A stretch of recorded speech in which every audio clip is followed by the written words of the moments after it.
What's up, everybody? Welcome back to the Game Channel. My name's AJ Gales. How y'all doing? We are going to be doing something today that we have not done in a while on the channel, and frankly, I don't think we do enough, and that is talk about some gaming news, and that is that PS Plus and PS Now are really going to be merging coming June. This is something that a lot of people have been wanting for a long time. This is really kind of a competitor that Sony's going to be putting up to Xbox's Game Pass. Really, just right up front, I've never been a fan of Game Pass. I just don't understand it. I mean, I understand what it is. It's kind of a streaming service for video games that you can play brand new titles and old titles and this, that, the other thing, and it's a monthly fee. It's just, to me, with the amount I play my Xbox versus my PlayStation, for the cost, it's another subscription that I don't need. I'd just rather buy my games and be done with it instead of going, well, is it on Game Pass? I might leave Game Pass. It's this, that. I get it. I know people IRL. I've talked to people through the channel that love Game Pass. Nothing against you, man. If you love Game Pass all you want. It's not for me. And really, in a weird way, I think it might hurt the industry down the road. We have a quote from Jim Ryan in the second article we're going to be looking at, also of Push Square, that I've kind of found interesting. I feel so vindicated reading it, and all that. So we'll hop into the articles in just a quick second. I do want to say, though, that yes, as I said, I have not been covering the news as much as I want to, and I should be, given what this channel was originally meant to be, which was LPs and news. It's just doing the weekly show just kind of got to be a grind for me, especially once COVID hit, and just I never got back to it, and I started this year wanting to get back into it, and it's just a combination of I just wasn't finding news stories I wanted to talk about, and I've just been, I don't know, man, my depression's been hitting me really hard. I think the last couple, probably the last couple of years, more so than I even think of. This isn't me looking for sympathy, not me trying to make excuses. I'm just trying to explain what the hell's been going on. So, I don't know. Maybe I'll be changing off of a weekly show and just kind of do as I find news stories interesting. Hey, let me pull up a few articles. I'll sit and fire up the old rant. So, I don't know how we're going to be doing this, but either way, let's have some fun for now and all that. That's all the serious stuff I wanted. Like I said, don't feel that you have to go, oh, AJ, I'm sorry you're going through stuff. It's stuff I've been dealing with my whole life.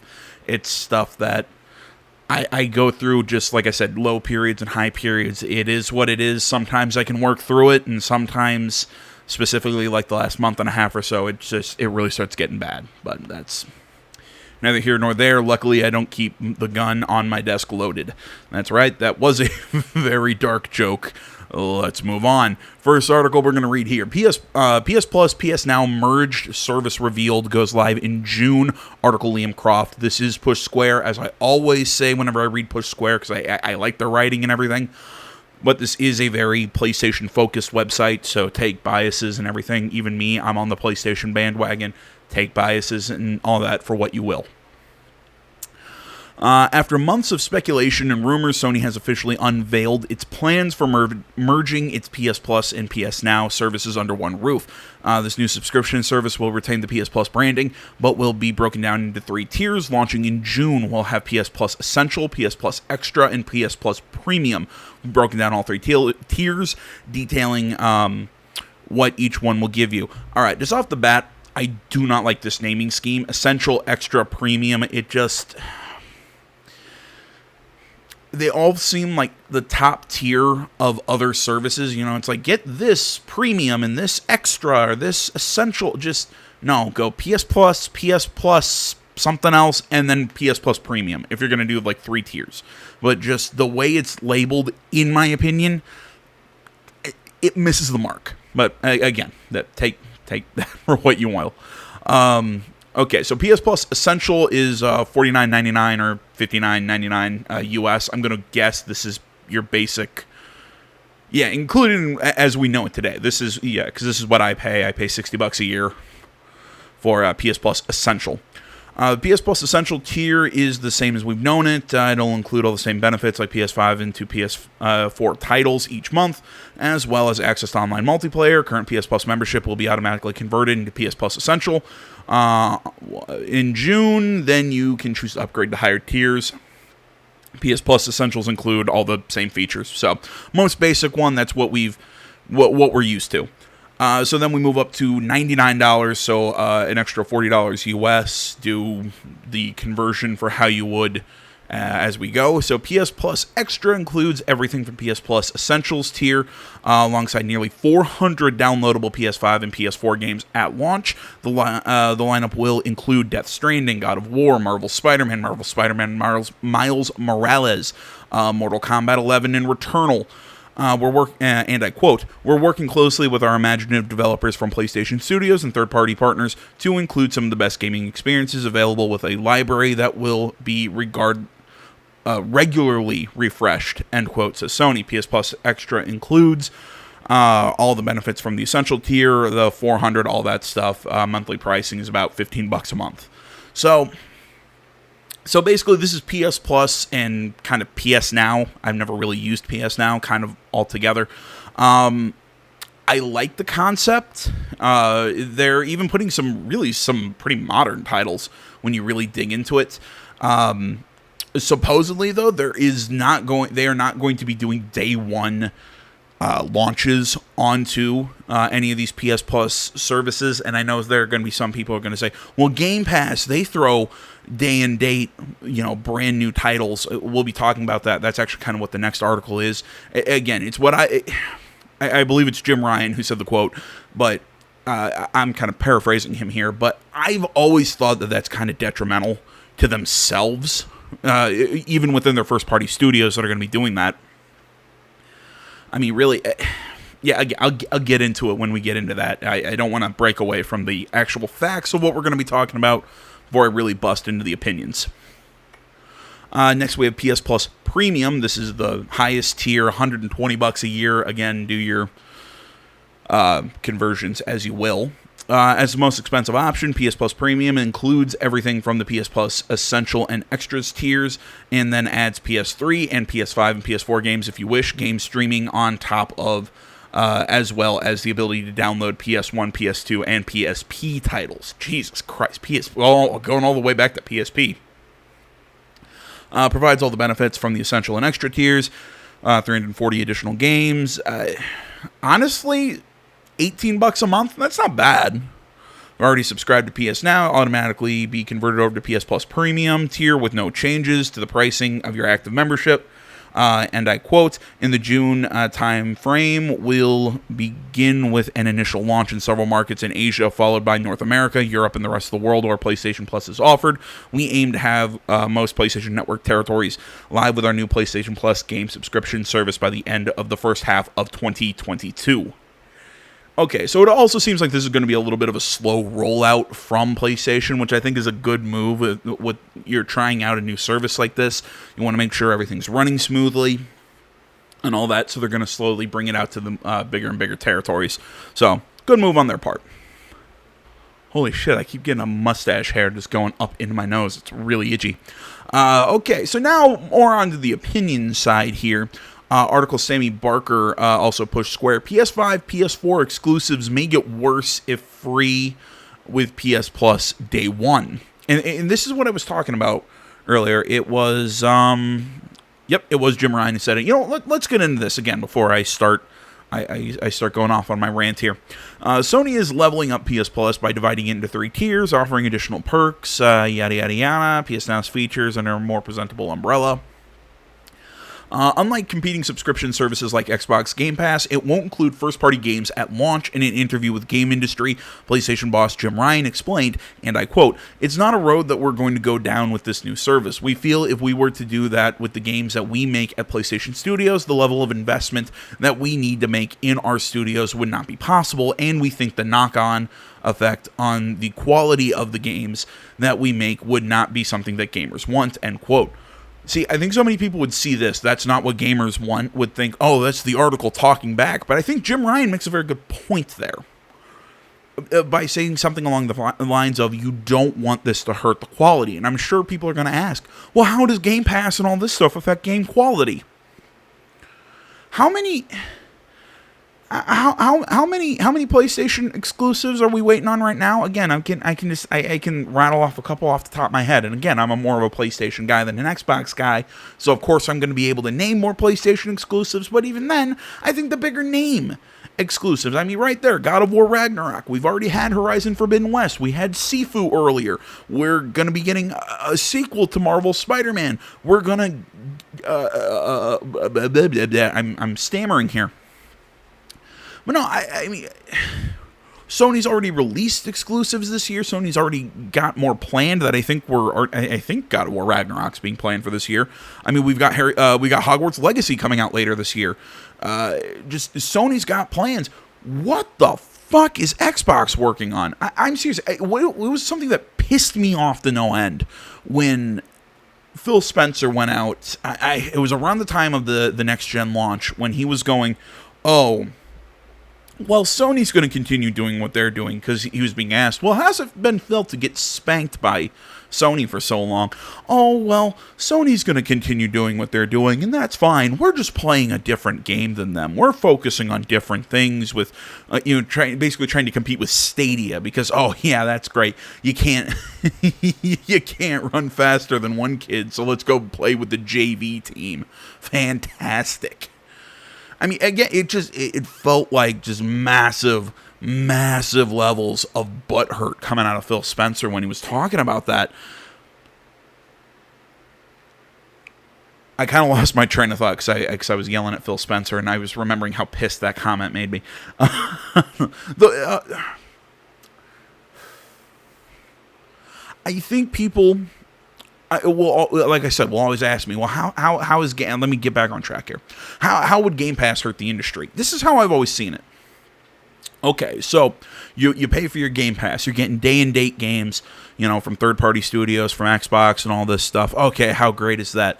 Well, okay, I'm going to play it for a little bit. Oh, okay, I didn't like that game. I'm never going to touch it again. Okay.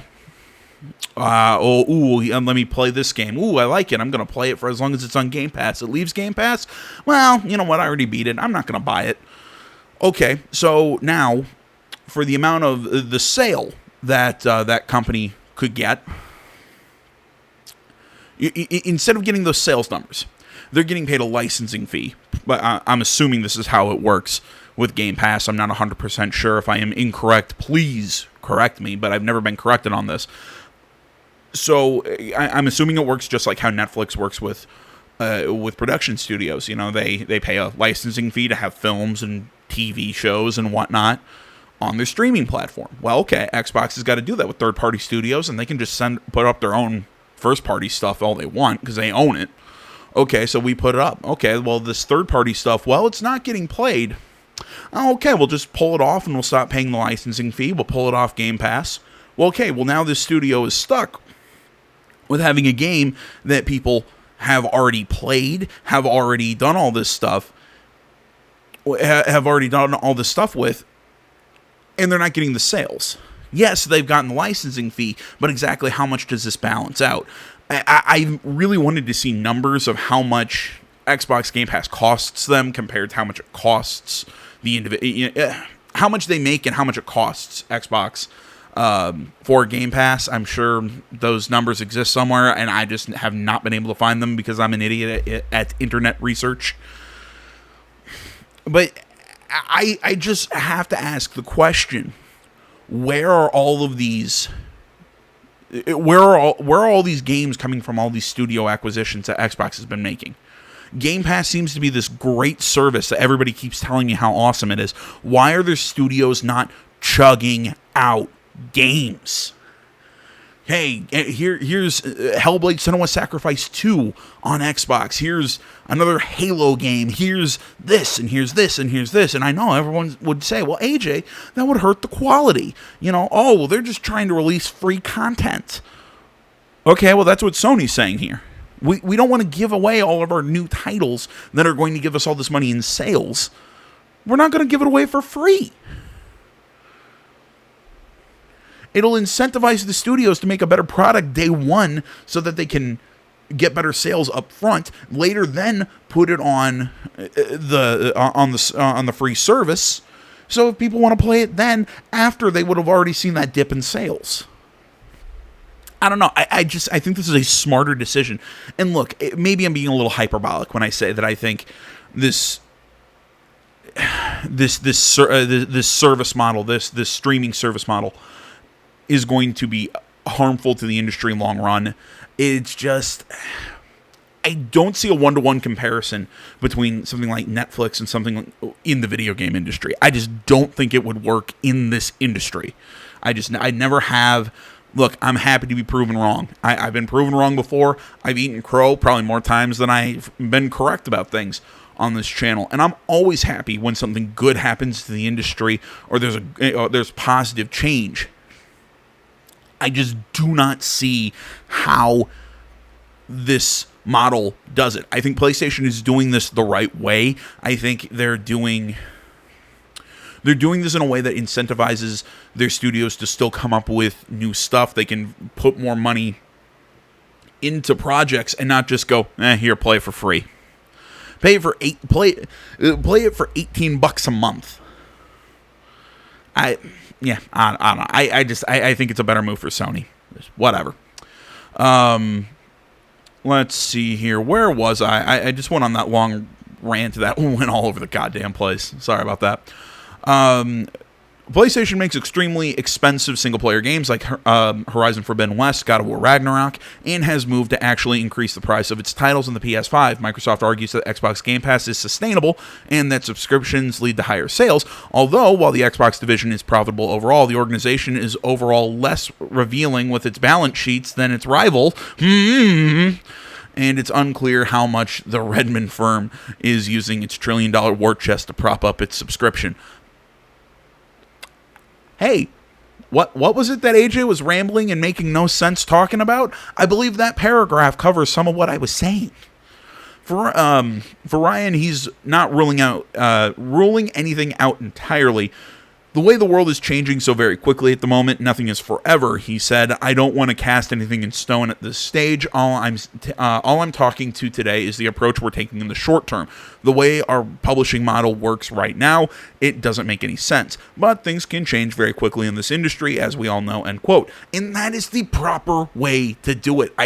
God, this is why I like Sony. Sorry. Many, including Microsoft, believe subscriptions will be the future of gaming.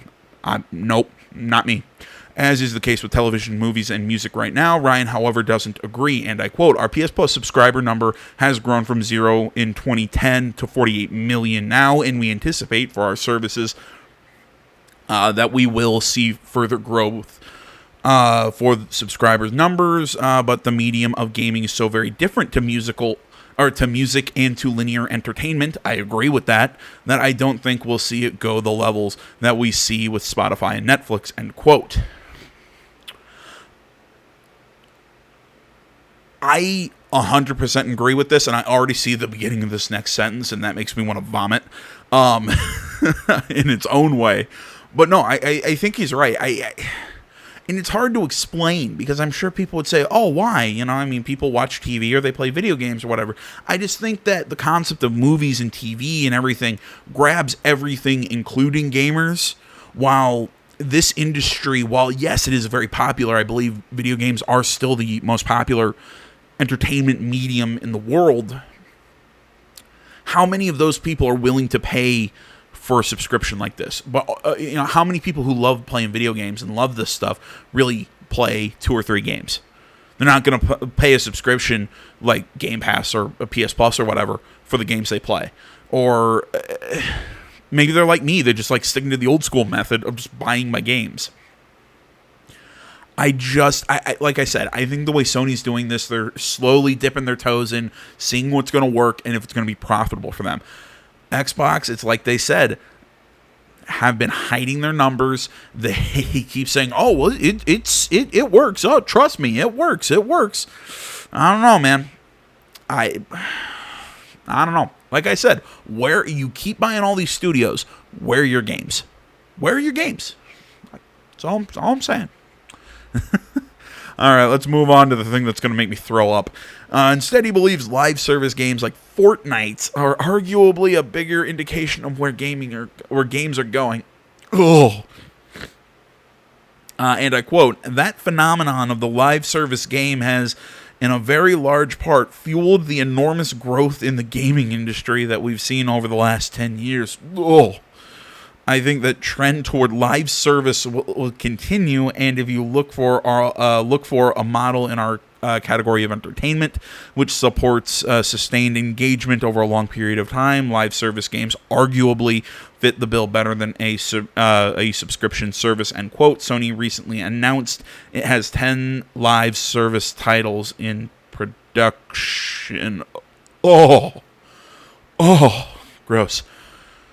Look, I've said this before about about these live service games. I don't like them. I really don't. Was Fortnite a what's the term? Fortnite was a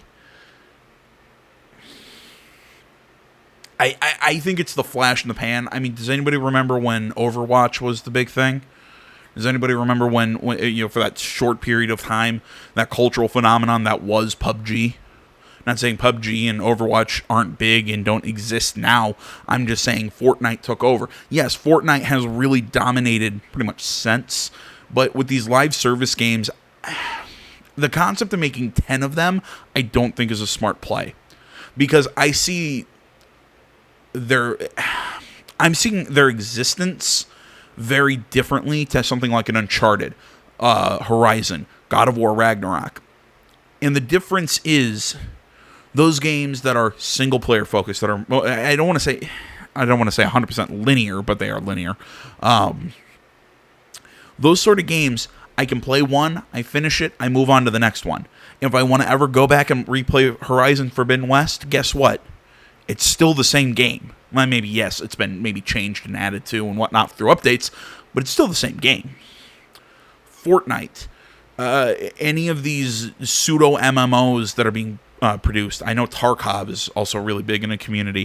People are trying to make these pseudo MMOs for console. The issue is once the player base dies,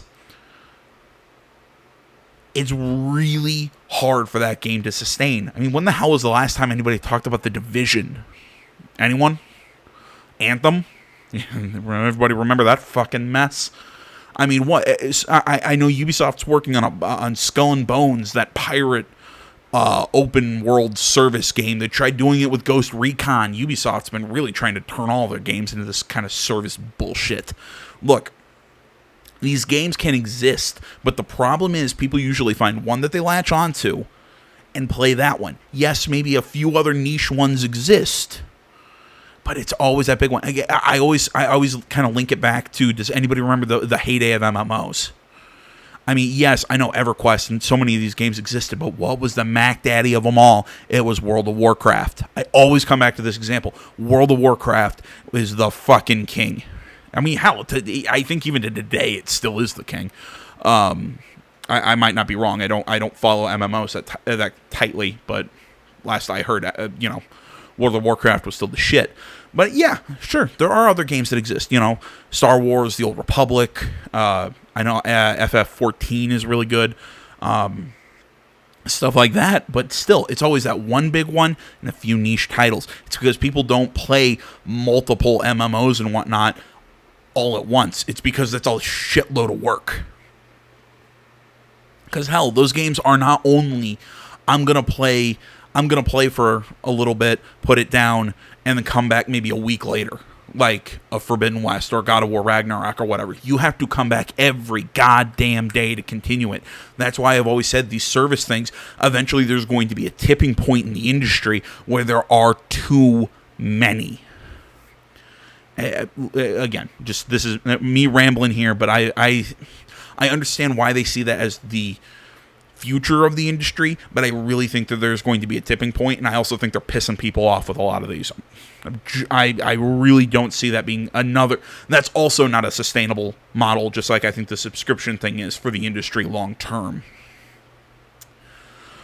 Despite all this, for Ryan, PlayStation is all about choice, and I quote, "There are obviously many millions of people who are happy to subscribe to PS Plus. We offer them that option on the platform, and we think that we are offering a significantly improved option with the changes we have made. Equally, if people want to play Fortnite or Call of Duty or FIFA and have their sustained engagement that way, that's fine too. Nobody's obliged to do anything, end quote. And see, the other thing that I really like that Sony's doing here, they're fusing it with PS Plus. Unlike with Xbox, where I have to have my Gold account and my Game Pass account, and just it's too much. I like how Sony's trying to streamline it, trying to make it one thing. Hell, I would love it if they... do they still own Funimation? Because I know Funimation itself is really... It's kind of dumping all of its titles over to Crunchyroll. Because last I checked, Sony didn't actually go through with that purchase of Crunchyroll. I don't believe that went through. So I would have loved to see if they kept all those Funimation titles and also tied in a Funimation account with PS Plus. I think that would have been fucking awesome. For anybody out there who's like me, also a big anime fan. But look, long and short of it, I think Sony is making a good move here, simplifying their services, because I don't think PS Now was really a super big moneymaker for them, so I think this kind of injects a little bit of life into that platform. It gives it a little bit more reason to exist now that it's kind of fused with PS Plus. You can also just keep a basic PS Plus, as we always... God damn it, that shot of Aloy is not very flattering to her. You can just get a normal PS Plus account. You can run it like normal. You don't need anything super fancy. Or you can get the higher tiers as they come out. I think Sony's doing exactly what it has to compete with Microsoft, and I think honestly they're going to keep pantsing them. I think that this is a better move than what Microsoft has been doing. I don't think Microsoft has been doing the right thing for a long time. But yeah, there you go. Tell me what you guys think. Tell me if my fast-talking ramblings made any goddamn sense. If you enjoyed it, thank you so much for listening to my dumbass talk about stuff that I'm mildly informed about. Hit me up in the comments if you want to chat about anything deeper. If you have any different opinions to me, always happy to hear them. As I always say, in the comments, the only thing I ask, don't be an asshole. You know, use your best judgment. Don't make me play dad in any arguments or even come at me with any of that shit, because I will block stuff. I will pull it down if I think you're just trying to get a rise out of people or be an asshole. If you honestly want to disagree and argue and have a conversation, always happy to do that shit. Not so much the other. I've got enough shit on my plate and in my life that it's not worth it on that side. I think I was listening to I was watching Co-Carnage lately. I think he made a great point, which is just use common sense. Come on. I'm trying to think if there's anything else important that I've got. Nah, I think that's about it. So as always, social media's in the description. Like, comment, not already. Subscribe to the channel. Stay tuned more next time. Until then, my name's AJ Gell. This is Something Game Channel. I'm out.